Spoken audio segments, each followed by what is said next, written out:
I'm Martin and welcome to another great edition for Astronomy for Beginners.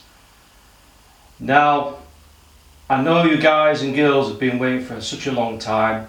I'm going to send out my apologies. Alright, I haven't been keeping in touch with my channel. I haven't been putting out latest video content, and the reasons for that is that I've moved into a different location, somewhere where I'm going to enjoy astronomy even more, particularly the dark sky side.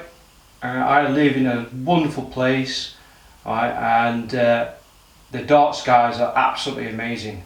And I thought, at the time I bought me a new house and I'm now enjoying this new location.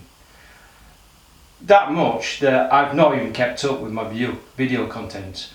It's been quite busy as well. I've had a lot of times. I've had to sort out the house, do a lot of removals, renovate it. It's been a lot of hard work. So the past whole year now, it's been like it, and I'm finally settled in my new house in my dark sky side. So that means I can now produce some new video content for you guys and girls, all the viewers out there. Alright, and I've got some amazing projects and product reviews coming your way. Plus, I like to share some of my astro adventures as well. So I want to focus on that to start encouraging the newcomers, the beginners who just started out astronomy. So it now leads to this perfect video series that I'm going to start. I'm going to take you through a series of a telescope that I bought. So if you're a few lucky guys and girls who've just bought the brand new telescope for Christmas, or they've got it within the new year, alright, and you get frustrated starting out, first things first, you must remember, please, you get your first telescope, get to learn how to use it, get accustomed to its controls and its parts and all that. However, a lot of us who just got the telescope for Christmas and they're so excited, particularly the kids, you want to get it all set up, ready to start viewing. Sometimes it's not always the case, and I can see the frustration amongst you guys and girls and the kids amongst you. Alright, please be patient. The night sky will always going to be there, no matter what change of day or night, whatever. The night skies will always going to be there. Alright, that is the number one fact. So there'll be times where it's not clear sky, you're going to have problems setting it up, you're going to have collimation issues, you're going to have a lot of things, a lot of concerns when you first set up your first telescope. Sometimes the views might be very disappointing as well, but please, every night, it just depends where you set up. It also depends on many factors, okay? But in this video, I'm going to cover a lot in detail to avoid this frustration, to give you a lot of hints and tips along the way, alright? And it's going to be quite a few series of videos, and I'm going to be basically take you through the unboxing all the way up to start observing, okay? So I'm going to cover fundamentals along the way so that you guys and girls and the kids and monsters start to see the problems I encounter, so that you can follow these videos as a guidance to take you through and start enjoying the night sky. And what a perfect opportunity that I like to share my experiences in a brand new location, dark sky location in fact, and the best of all, I live by the sea now. So I've got best of both worlds, okay? I've got a fantastic location, and I just want to share my astro adventures with you guys and girls. So what I've done is I've just bought a telescope. It is a good starter telescope. I've done a lot of research, and that's the thing with many people first buying out telescopes. Now, I mentioned this on a lot of videos, particularly how to buy a decent telescope and avoid trash telescopes for Christmas. Alright, I highlighted it in part 1 and I've highlighted it in part 2. those are very good videos and advice on what to look out for. Okay, there's a lot of trash telescopes out there. I'm not here to scare people away from astronomy altogether. I'm here to encourage people so that they are protected and get something that's decent. Okay, and if you're in doubt, whatever, please look at those videos. They are very good videos and they help you avoid the mistakes. Okay, and you'll get the best performance at your telescope. You'll get the best enjoyment out of astronomy. But mate, believe me, astronomy is a big passion for me. I'm very passionate about astronomy as it is, but also I have a big passion for budget astronomy as well. I'm trying to keep this series so it's based with people within a budget, okay, and that's your guys, you're the viewers. You know, I'm not here to I'm not sponsored by any company by any means.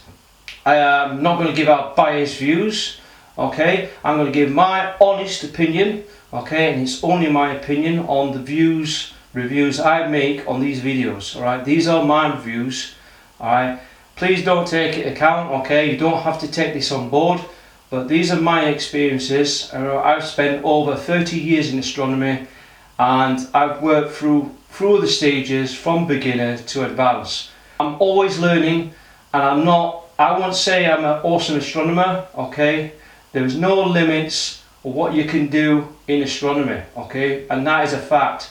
Everyone has different skills and techniques, and the thing is, the biggest concern that I'm worried about is there's a lot of astronomers out there. They encourage people to buy decent astro equipment, but you don't have to spend a ton of money. You really don't. You can buy equipment. Yes, it will cost you a bit of money, but there is a limit on what sort of budget you can buy. Alright, and this is the purpose of these videos, is to start showing you guys and girls and take you through that process that you can spend a ton of money in astronomy, but it doesn't have to be that way. Right, you can enjoy astronomy and get decent views, or even images. In fact, if you want to take pictures like these here, these are the pictures that I've done over the years, and these were done by good telescopes. One particular is the Skywatcher Quattro. Okay, it's a good budget imaging setup, alright, of the Pleiades. Alright, this open star cluster was only 5 minutes exposure time. Alright, fantastic, beautiful images there. Alright, and the thing is, you'll see that through the camera, provided it's on an equatorial mount, okay, it's tracking, and you've got a decent camera, you can get images like that. And on this side here, I've got the Great Orion Nebula and the Running Man Nebula. Alright, this is a very prominent image. Okay, this was taken by a much more expensive telescope. Alright, this is the Alta Astro 66mm ED extra dispersion refractor. So look at the images. So here I've taken from budget equipment, and check out the other side, I've taken out very expensive equipment. Have you noticed a difference? Not really. Both are good images. Alright, and they're the images what I see as I look through and imagine. Now don't forget, these are post-processed images. They're not going to be 100% like this, right? You have to process some of the detail there, but you'll get some of the detail.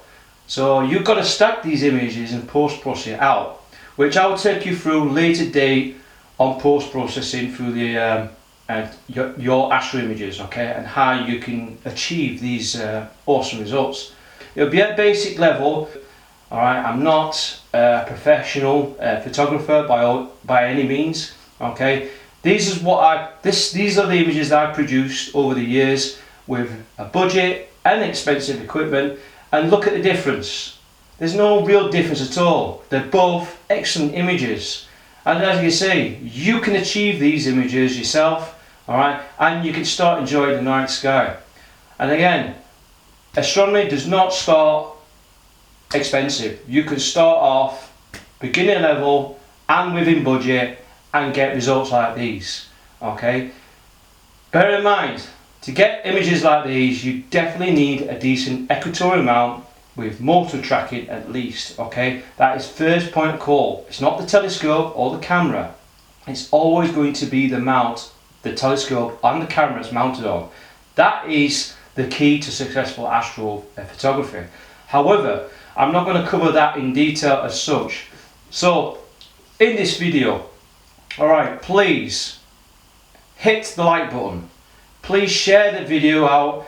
Again, hit the notifications so you'll keep updated with the latest videos coming out.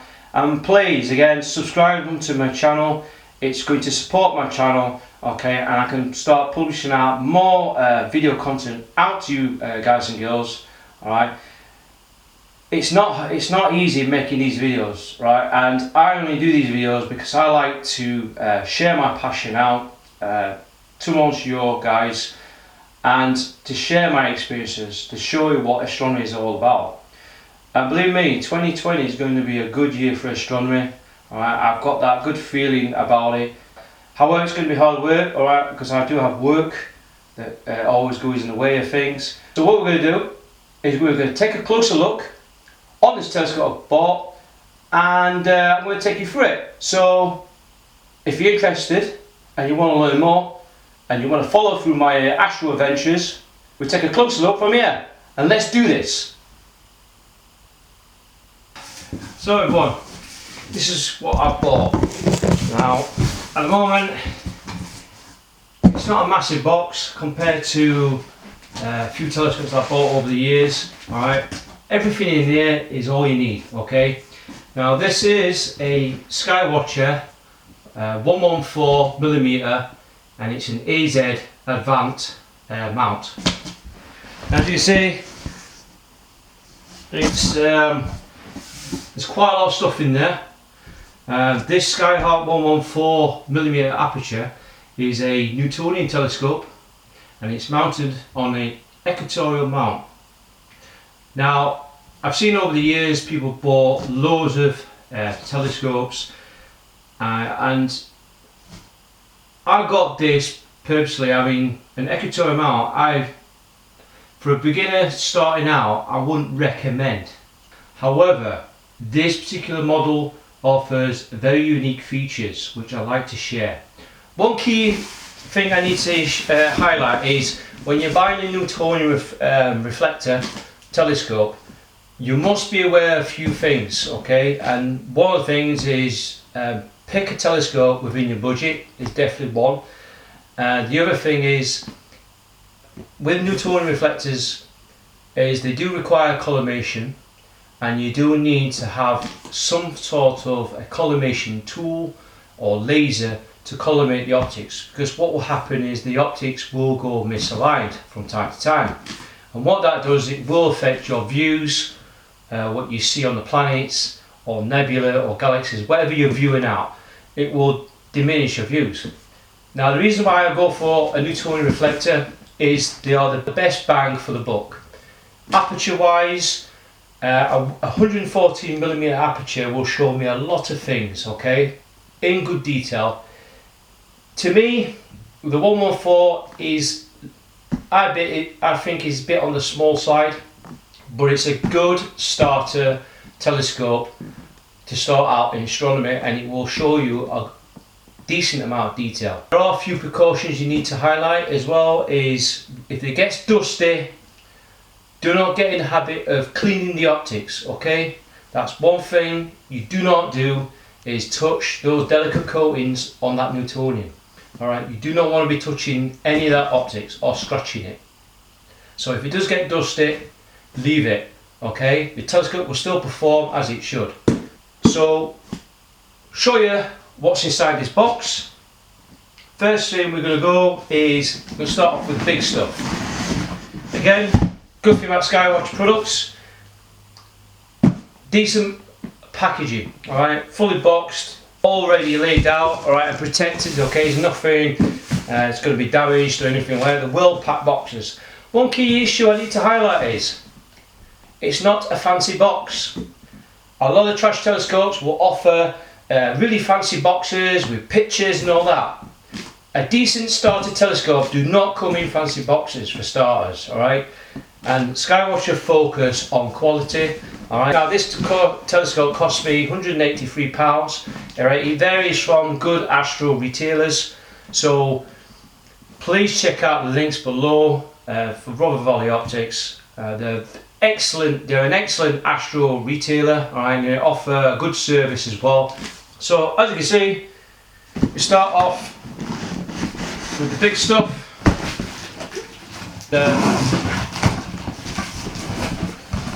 As you see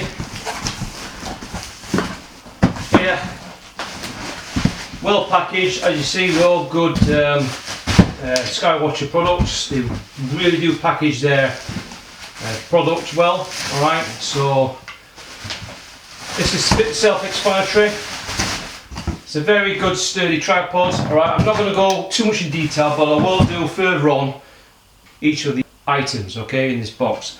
So you've got a good all metal tripod, okay.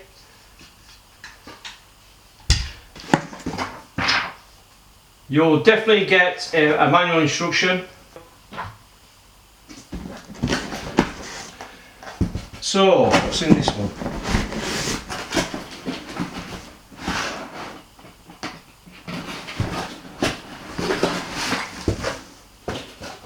Okay, now this part is a pier, which is quite unique. You don't tend to get these on starter telescopes, but there is a metal pier, okay, that comes with this package. So what else we have in the box? Okay, you should have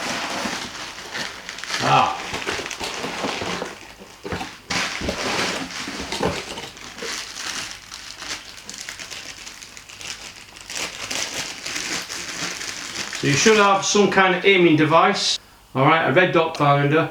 You'll get a finder scope or an optical finder scope or a telluride finder. You should have one of these because these will make pointing the telescope easier to locate. So whatever you want to view in the night sky, the telluride finder is definitely a must, right, for a lot of beginner telescopes. So you've got a good telluride finder there. Also, you get the two eyepieces. Again, I'm not going to go too deep yet, okay, so you should have some eyepieces of some form, okay. So two eyepieces in that box, right. Again, depends on what package you get. You may have Barlow lenses, you may have some other accessories as well, but you should have some kind of eyepiece to start off with. So that's there.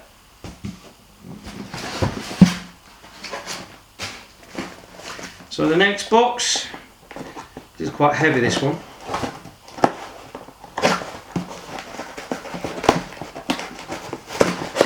Yeah, you should have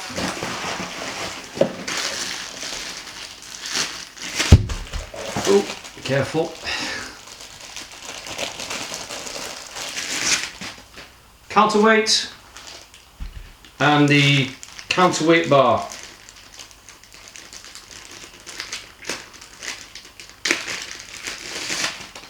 Okay, so you have two components of that.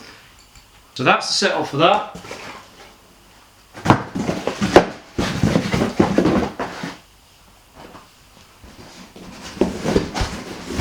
The next box.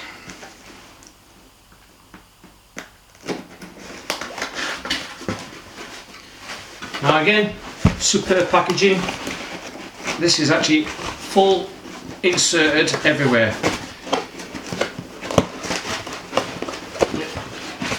There you go. So you have a set of Allen keys, okay.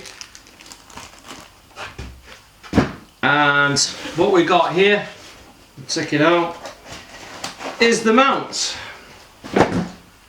So this is an equatorial mount. We're going to go into closer detail with that, okay. But I think it's a very good sturdy mount. All right, it looks small. Don't let this deceive you. All right, as we take you through the video. It's got a lot of functions, and I mean, it's just a basic EQ mount. There's no motors in there. All right, it's a good all metal EQ mount. Okay, all right, and we'll take a closer look from that. So the last box that you should get in your package is telescope. Again, well packaged, well protected, and this is the 114 reflector.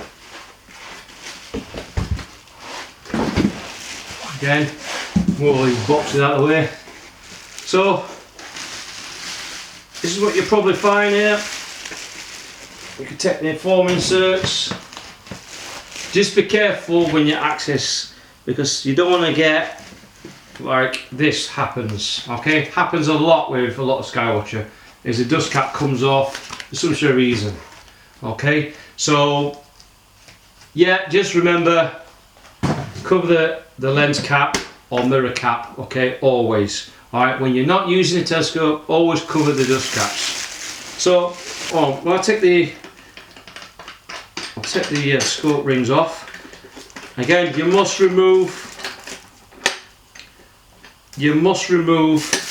all the packaging, okay, before you use it. Okay. Again, good telescopes also come with a warning: do not look at the sun. Alright, very important. You must not use this telescope to look at the sun. Alright, very crucial. Alright, and now Skywatcher, I'm actually quite glad in a way they're starting to issue more of these warnings now, actually on their products now, which is a good sign. Alright, and please, whatever you do, don't look at the sun, because I guarantee you now, if you do, you will lose your eyesight. And that's the reason why on part 2, how to buy a good telescope and avoid trash telescopes, I do highlight in one particular point in my video that when you're buying a telescope for kids, it is highly recommended that parents must supervise their kids, okay, when they're using the telescope. So parents, please supervise your kids through this. Don't make sure they do not look at the sun. All right, it's very important. And again, I can't stress that enough. Now, straight away, as I mentioned on a lot of my videos, this is a good solid metal tripod. You can get good wooden ones. It is very crucial that you get a good mount and a tripod. And already straight away, if you look at certain details, right, there are some nice touches on there. Okay, straight away, there are like a screw-on type thread extension pieces. Okay, that is very robust and they grip on tight very well. Usually you'll find them as a nut or a lock screw. Okay, you don't need to over tighten them, but they need to be tight. Okay, but I do like this design. Right, very robust rubber cup type screw. All right, it locks in place and they're quite sturdy. Okay, so very good, decent tripod legs there. Pan across. I do like this rigid plastic accessory tray. Again, I would like to have seen them being metal, because if it was all metal, this would be a lot more sturdier. However, it does feel quite sturdy, and you can fit your accessory tray on there. All right, so it makes it more rigid. But again, it's quite sturdy for its application. So I do like there is a spirit bubble there, okay, and it looks like a stainless steel M8 or 3/8 of an inch thread. All right, with a good lockdown screw. All right, it's an all metal base as well. All right, and all the bolts are all steel. Okay, and that's what you want, a good sturdy tripod. So the next item is this. This is a pier extension tube. Now our whole idea of the extension tube, right, this is a 21 centimeter extension tube. Build quality again, all metal, and I do like this. There's 3 separate screws, so it looks like you can actually rotate the entire head, which is a very nice feature. And again, you just lock them down, okay, and stops the actual head from turning. So that's a very nice feature. I've not seen that on any particular Skywatcher product, particular an extension pier tube that has that ability. So that's something very interesting, okay, that I like to share. And the whole idea of an extension tube like this is when a particular telescope is tilted at a certain part of the sky, you may get some parts where the tube may collide on the tripod head. The purpose of this is particularly important for if you've got a long focus refractor or a telescope that's got a very long tube, right? And they're more prone to collide onto the base of the tripod. And this pier will stop that from happening, okay? So I can't really see the point of having it on a reflector or a Newtonian or any short tube telescopes. I can't see the purpose of that at all, but it's a very nice handy feature. Now this is a counterweight. The whole idea of counterweight, alright, it's all standard, it's an all metal steel, and it's just a matte or powder coated counterweight. Okay, now the whole idea of the counterweight and the shaft is when you connect your mount, you can use your telescope to rotate the mount and the telescope tube effortlessly. And the reason for the counterbalance is to stop the actual telescope tube because it will be top heavy. And when it's top heavy, the counterweight will counterbalance on a single point axis of your mount. If you didn't have this counterweight, what will happen is your optical tube will be that top heavy, it will just fall down and hit the base of the tripod or the mount, and that will damage your telescope. And the whole idea of the counterweight is to prevent that from happening. And the other thing is to provide you've got a smooth motion between your drives and your gears, and it prevents any undue stress onto the gears or the mount. Alright, and this will counterbalance that weight, and it's very important to have a counterbalance within an EQ mount. Alright, it's crucial that you have that. Again, when you're adding more weight to a telescope, you must add the weight to the counterweight as well. Alright, so whatever you do to one side, you must do to the other. But again, I'll take you through in detail how to counterbalance your telescope.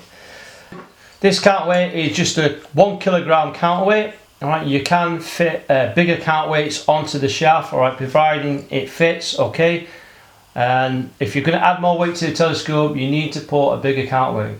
Now, the one myth that people get confused is that I get a lot of questions asked from a lot of beginners: does the counterweight add weight to the mount? Well, actually, no. What you've got to think about is with the counterweight counterbalances the weight you've got on the other side of your telescope mount. It's the actual payload of your telescope or your eyepieces or anything that's connected on one side. So your telescope is the payload, right? It's the payload. So this counterweight needs to counteract the payload of your telescope. And this is particularly important for astrophotography. Alright, bear in mind that payload is the telescope tube, not the counterweight. Alright, you don't include the counterweight weight and the telescope to get your sort of maximum payload. So we've got the red dot finder. This is practically mostly a standard issue now from Skywatcher. On some telescope brands, it may be a small finder scope, but because these are very easy, they're just a point and shoot aiming device. That's all it is.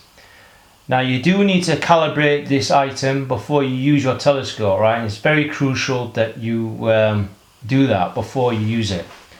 Pull the sleeve out and you connect this up. What you should have is a red dot. See the red dot now? There it is. There's a red dot.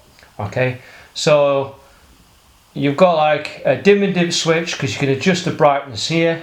Okay, and you've got these up and down screws and left and right screw here. Okay, so this will move the telluride up and down and left and right. So now we come across the main component, the one I'm really excited about. Now this is the AZ EQ Avant EQ mount. Okay, now the good thing about this is that this mount can be used in alt azimuth mode and it can be used in EQ mode. Now the good thing about this mount is that it's an all metal steel ionized or powder coated white mount. This mount is very capable of going at 3 kilograms payload. In other words, 3 kilograms payload is the telescope tube, the camera, or anything, all the accessories mounted onto that telescope tube is the payload. Alright, so this can take quite an amount of payload. However, looking at the construction of this, I reckon it can actually handle pretty much, you know, it's quite robust actually, quite handle 4, maybe 5 kilograms. Now the good thing is, I do like, is that there's a fantastic locking screw. Okay, it's a plastic locking screw, all right, but it clamps down the actual head. Now this is in alt-az mode. Alt-az mode means it can go left and right. Okay, so as you're tilting the telescope, right, it moves left and right, and then this screw here will go up and down, so up and down motion. Right, I do like how there are some decent lockdown screws. There is no annoying cables on there, so where you got your slow motion controls here, these are the lockdown position for your clutches. These are the clutches, all right, and they lock both axes. Okay, so if you slack on one axis, you can then readjust the other axis. So they're decent clutches. There is slow motion controls as well on either axis, okay, to give you minute, smooth and fine adjustments. So when you move your telescope up and down, left or right, right, you've got small action controls there. The good thing is they're fixed. They're not going to collide into the telescope head. They're all free from there. Right, so they're all basic worm and gear devices. Okay, so and they seem very robust and very rigid. Okay, steel brass shafts, so obviously the gears must be definitely metal. They do feel like they're robust and metal, right? So the good clutches there, the clutches will enable you to loosen them off so you can move with the axes left and right or up and down. All right, you lock them in to lock position. You do have an Allen key, all right, and you can take these positions of the slow motions off, okay, like so. So you slacken one adjustment, okay, you can mount like so, so pull out like that, and you can mount them like so. Alright, so they're interchangeable, right? So you can interchange the knobs either side, okay, providing you bolt them on the flat face, okay, of the shaft. So again, using the Allen key, adjust them up, make sure they're on the flat piece, okay, and then that's that adjusted. So again, it's an EQ mount as well. So you have to slacken out the clutch here on this side, and this is, you have a dial from your orientation of the night sky, okay. Right, this usually indicates where Polaris is positioned in your night sky, of Polaris, the North Star, in the sky, okay, and you tilt the mount up and down, orientate where North Star is, all right, in that part of the sky. All right, and I do like this solid gear. All right, I've not seen that in a lot of mounts before. All right, a lot of them are just a bolt acting against a pivot, all right, on the mount. All right, and there's like a tab where there's a bolt that just screws in there. But this is just a screw. The bolt is actually a screw thread, all right, and it's connected to that gear. and it gives a much more responsive, much sturdy orientation and movement so you can adjust the pole alignment. Okay, and again, once you get to a certain point, all right, you just lock it down, all right, and that is the mount fixed to that celestial pole. There are some metal screws here, which you can move the mount left and right. The mount's quite light actually. It weighs around about 2 kilos at the most, so the mount is not particularly heavy, all right, despite its robust construction, but it feels sturdy as well.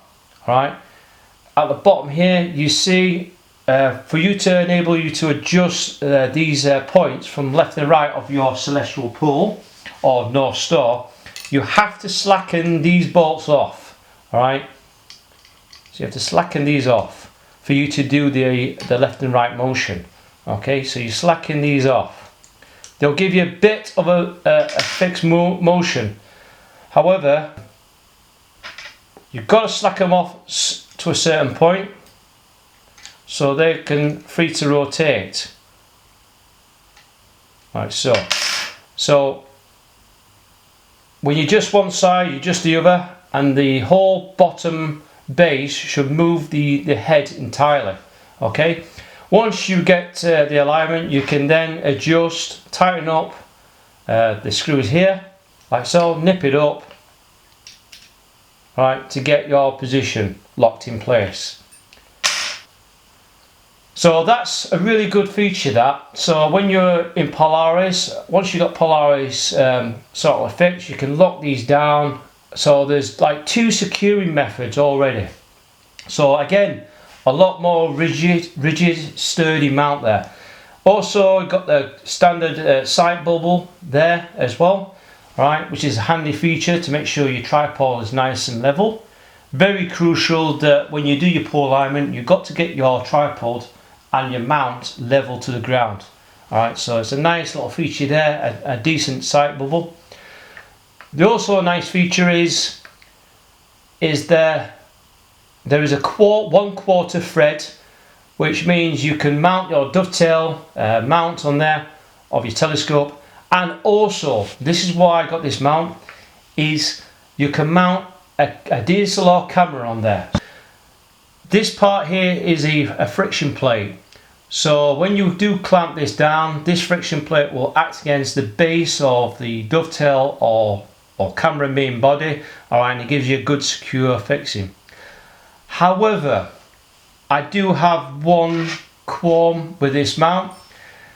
Despite all the handy features you've just seen here, alright, there's one thing that I'm a bit miffed about, is why can't Skywatcher do a Vixen dovetail mounting clamp on there? Alright, I don't know why they haven't included in the package, considering the telescope has a dovetail in there, a Vixen dovetail. Why can't they included a mounting clamp in there? A Vixen dovetail mounting clamp would have been suffice, so you can interchange it for your camera, and if you want to mount it on your telescope, you can mount this clamp in there, okay, in there, so that you can use the telescope tube, and I think it mounts a lot better on there. Okay, so I think Skywatcher should include a dovetail clamp in there, but I think the reasons why they've done it maybe to keep costs down. So that's the only big major qualm I have with this mount, but other than that, there are some really good, nice touches, and the good thing is it's very simple as well. All right, and that's all you need, right? You don't need a overcomplicated mount. And one thing I do like is that the manual is so much better. Okay, this is fantastic. All right, it's a step-by-step guide of all the accessories and parts you're going to need for the brand, right? Including the setup and assembly, including how to do the pole alignment, and again, the translation now into English is it is spot on. Okay, absolutely spot on. Alright, and there's a few hints and tips on how to care for your telescope and all that. So the manuals have improved dramatically, and I mean dramatically. Alright, so straight away a big improvement, and you know, on Skywatcher now to have made their manuals much better. Now the last items are the eyepieces you get with the kit. These are modified achromat eyepieces. They're 1.25 inch barrel. They have a plastic base with a metal with darkened interior in there. They're not bad eyepieces. They are coated glass, okay, and they do have glass optics in there. However, they're not the best eyepieces, okay. These are eyepieces that sort of like good to go, get you going. The optics are not too bad. Alright, the 25mm is not bad. However, I would consider replacing the 10mm. Alright, it's not that great to be honest with you, and the views are not razor sharp. Now, if I was buying a telescope, alright, these are okay for temporary use. However, I'm going to show you decent quality eyepieces, and these are all metal construction. There are super Plossl or Plossl eyepieces. Alright, again, they're 25 and 10mm. They'll give wider field of views, alright, and you can tell straight away the quality is a lot better. Alright, fully coated optics, alright, multi-coated optics, alright, with wider field of view. Again, for sake of investing a bit of money, okay, I would replace the 10mm. The 25 is not too bad, but the 10mm I would replace. However, these are much better eyepieces. Okay, they cost around about £20 each, okay, for this set. Alright, but you can order this from Rother Valley Optics. They sell these Plossls at a decent price. Alright, and you can tell marginally these are high quality eyepieces, right? They are going to show the views of planets and the moon and deep sky objects a little bit better, a lot more sharper, a lot more refined.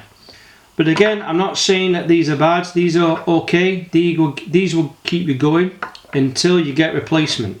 So if you're new to the hobby, and if you like what you see through these eyepieces, then fine, it does suit your taste. However, if you want to go fancier field and you want to see better views, then the best upgrade is to invest in a set of these.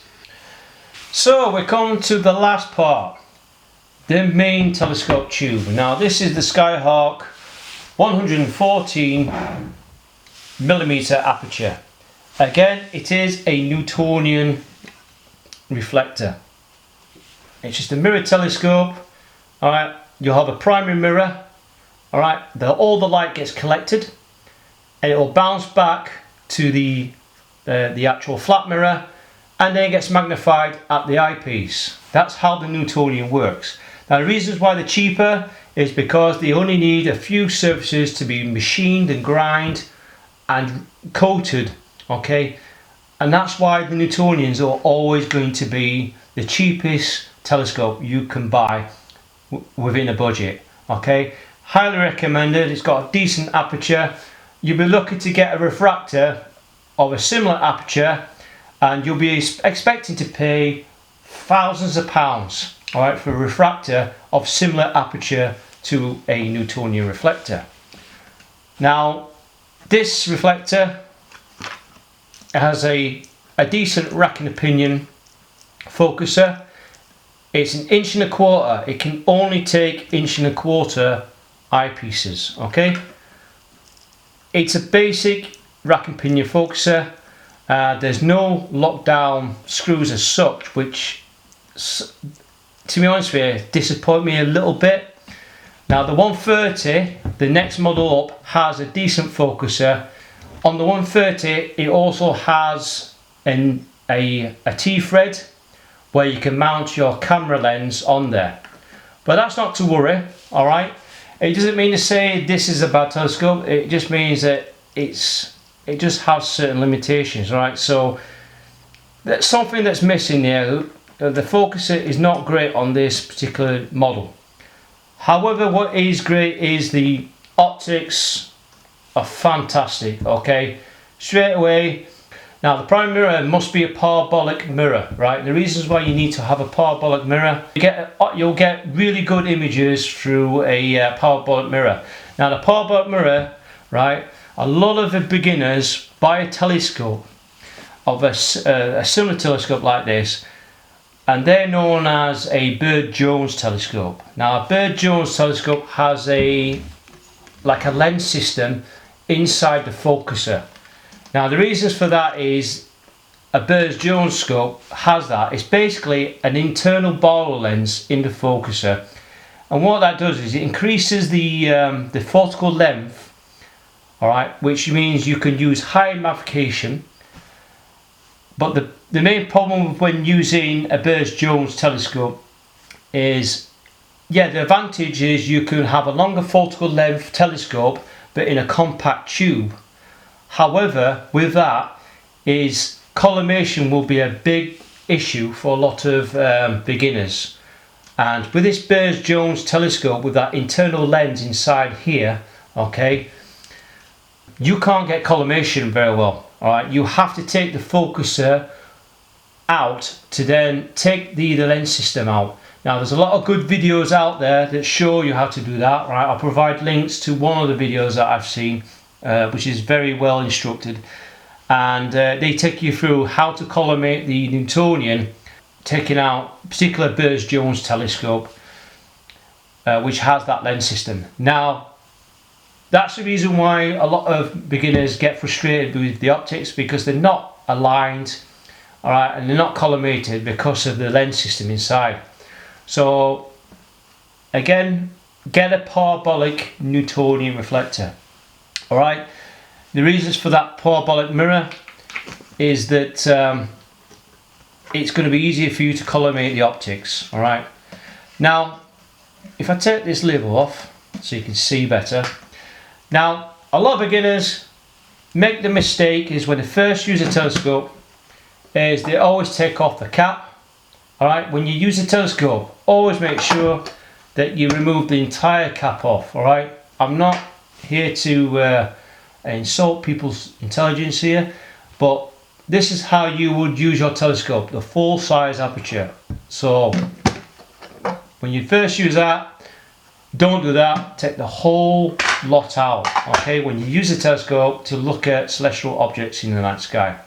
The reasons for that is if you have that there and you just have the internal cap, you're not going to get a decent image. All right, so make sure when you use a telescope, take the whole cap off and maximize as much of the light so you can start to see properly. Now again, steel metal scope rings, all metal design construction. All right, the tubes are is mild steel. The actual tube weighs around about, probably at a push, 2 kilograms. All right, it's quite light, and I can balance it by my whole hand. It's got a fixed and dovetail mount, okay, and quite robust securing as well. One thing I have noticed about this tube, and I think, is there's no central obstruction donut in between the primary mirror. Now that sort of disheartens me a little bit, because the what you're meant to do with collimation, you're meant to adjust the flat mirror 3 screws here. However, because there is no donut here, one thing I have noticed is that the base is fixed. So there's no adjustment screws in this mirror cell. Alright, so what Skywatcher have done is they've now made the entire base fixed. So the primary mirror should be aligned to the flat mirror. So really, in theory, there's only one adjustment on this particular telescope. So in other words, there's only 3 screws there. Alright, 3 adjustment screws to adjust the actual flat mirror. So while I'm looking at the spline here, it seems to be more central, but I'll have to check that through my collimator. Alright, so that is something totally different, okay? I've not seen that before, but it's something that I need to highlight, right? There's no central spot in the middle of the primary mirror, and the primary mirror is actually fixed. I think the whole idea is, because there's only one set and adjustment now on the flat mirror, okay, it's just going to make, the advantage of that to beginners is just going to make collimation a lot easier for beginners. So there's only one method of adjustment. However, I will look into see if it can be adjusted. All right, so if you can adjust the primary mirror, that would be a bonus. But to be honest with you, if it's permanently fixed, it's fixed for a reason, and it's there to aid the beginner so they can adjust the telescope and get the best possible views. Again, it's got the DSLR 1/4 lock screw, okay, so you can mount a DSLR camera on there if you wish. All right, so quite a few nice touches on the actual tube, and some vast differences actually on the optics itself. So a parabolic mirror that can't be adjusted, sort of puts me off a little bit, because I would like to have an adjustment, but we'll get to find out how it performs later on. So I'll take you through those parts, okay. Feel free to comment in this video. I hope you enjoyed this video as I take you through to the next stage. So also I'm going to cover a lot more detail along this product. Now again, feel free to comment, share your thoughts on what you've just seen on this video. I do appreciate a little bit of feedback. So again, if you like what you see of that video, alright, of the actual telescope and the mount, alright, if you like what you see, please hit a like button, okay, on this video, and please, if you've not subscribed onto my channel, please do, because there'll be many more video content based on astronomy, and particularly for budget astronomy as well. What I've seen already with some of the sheer quality on this telescope is unique. All right, there are a few qualms, okay, but this is the whole purpose of this video, is to highlight the good points and the bad points. Again, this is completely unbiased view, okay. To what I've seen so far, Skywatcher I've gone to town on this starter scope. Right, it is something else. All right, I've not seen the quality, right, compared to a lot of quality of a lot of starter scopes I've seen over the years and I used to own. They really have done the homework, and there are some very nice touches on that particular scope and the mount itself, particularly the mount, because the mount has got, it is rigid, it's sturdy, the sheer quality just oozes out, and it's quite a good looking mount, to be honest with you. But again, I'll share that further along, so please again hit the bell, alright, and it'll keep you informed of the next parts coming up later on as I progress through my adventures with this starter scope. So thanks again, thanks for watching, and I wish you all clear skies.